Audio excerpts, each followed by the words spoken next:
de la logique pure. Si vous mettez n'importe quoi, ça ne répond plus. Tout doit aller dans un sens qui est bien calibré et qui est bien orienté. Donc, il faut changer d'esprit. Alors, on voit donc que la repentance, et nous l'avons vu, pour ce fils qui entra en lui-même, médita sur sa condition, et on tira des leçons. Donc, la repentance touche notre esprit, c'est-à-dire notre intelligence. Lorsqu'un homme est sauvé, il est complètement transformé. Ce changement et cette transformation doivent également se produire au niveau de son esprit.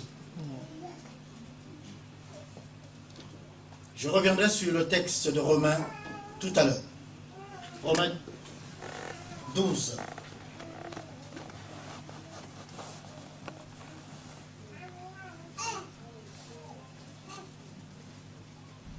La repentance est une tristesse selon Dieu. 2 Corinthiens chapitre 7.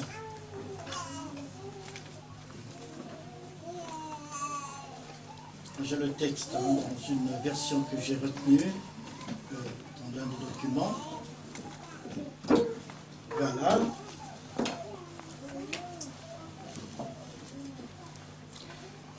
C'est l'apôtre Paul qui parle.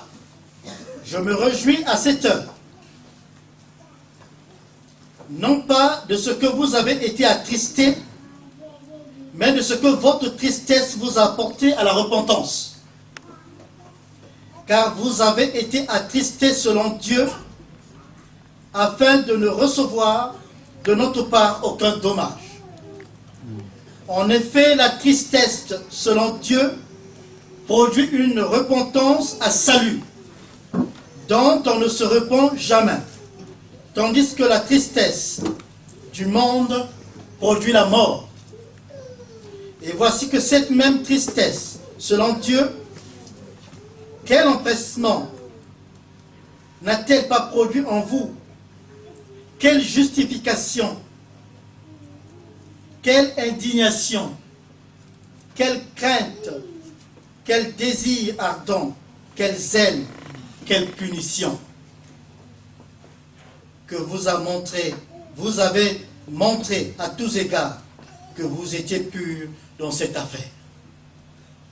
L'apôtre Paul s'adresse à l'église de Corinthe, une église qui était bien nourrie de dons spirituels. Je crois qu'on voit très peu d'églises qui sont décrites avec les caractéristiques de l'église de Corinthe dans la Bible. Un peu ce que j'ai vu dans l'église d'où je viens. J'ai vu des dons merveilleux. D'où pour la plupart vous venez. L'église dans laquelle pour la plupart vous avez été baptisés, comme moi. L'église du Congo. Des dons merveilleux.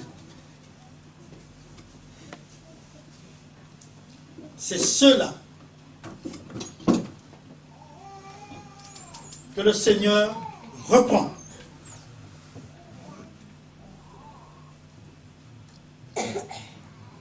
Et la prédication de la parole produit une tristesse dans le cœur. C'est le remords dont nous avons parlé tout à l'heure. Mais pas un simple remords. Une tristesse selon Dieu, c'est-à-dire produite par Dieu lui-même, dans le but de nous changer. C'est un appel qui est entendu au-dedans de nous, qui est reçu, qui nous bouleverse.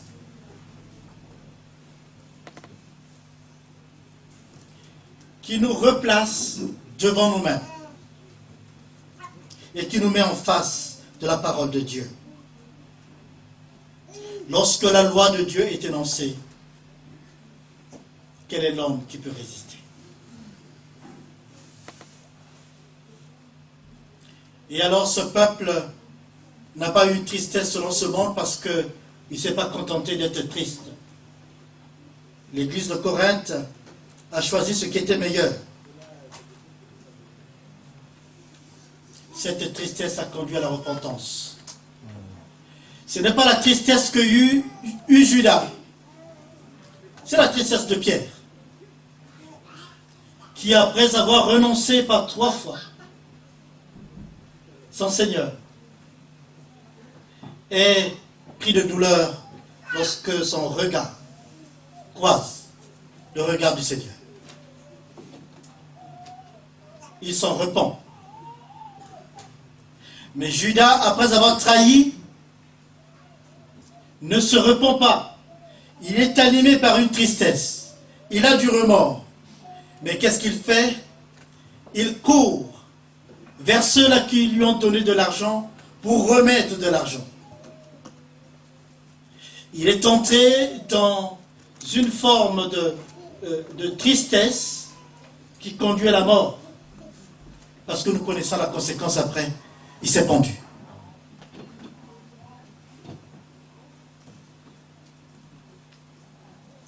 La tristesse dont parle la parole, c'est celle du publicain que nous voyons en Luc 18, 13,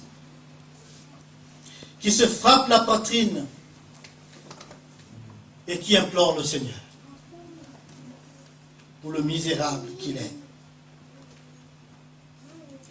Il faut qu'il y ait dans le cœur une tristesse, même si ça ne se voit pas extérieurement. C'est un cœur brisé et séparé du péché que veut l'Éternel.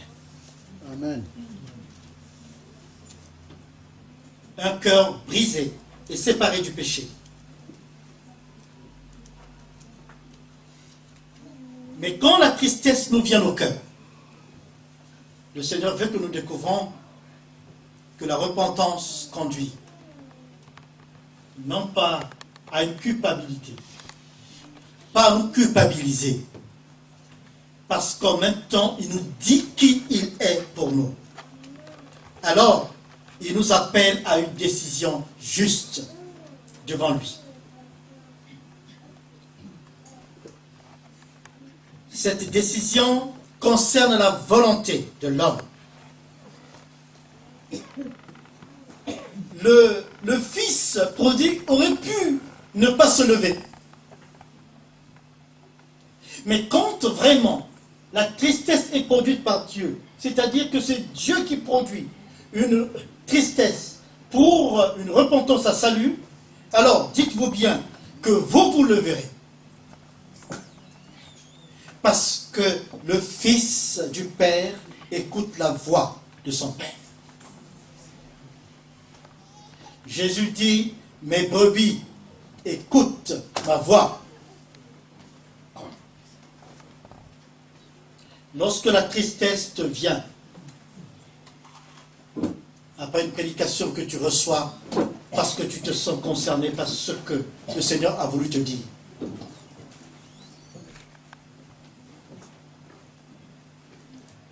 quelle est la voix que tu entends?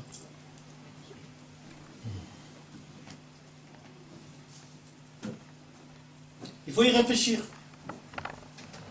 Est-ce celle qui va venir te dire, ce n'est rien tout ça?